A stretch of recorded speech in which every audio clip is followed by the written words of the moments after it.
So guys, তোমরা ভাবতেই পারছো যে আমি আজকে রাস্তায় এসে কেন ভিডিওটা স্টার্ট করলাম। যে আজকে আমরা যাচ্ছি অঙ্কুয়ারিতে, আমরা হাইওয়েতে আছি, আর আমি আর বাবা যাচ্ছে আর মামারাও যাচ্ছে।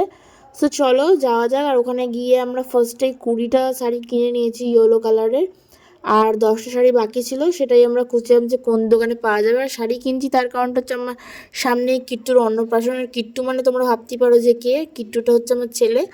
সো অন্নপ্রাশনে কেন এত কটা শাড়ি কিনছি, তার কারণটা হচ্ছে যে স্নান করতে যাওয়ার সময় সবাই যাতে একই শাড়ি পরে, তার জন্য আমরা 30টা শাড়ি কিনছি।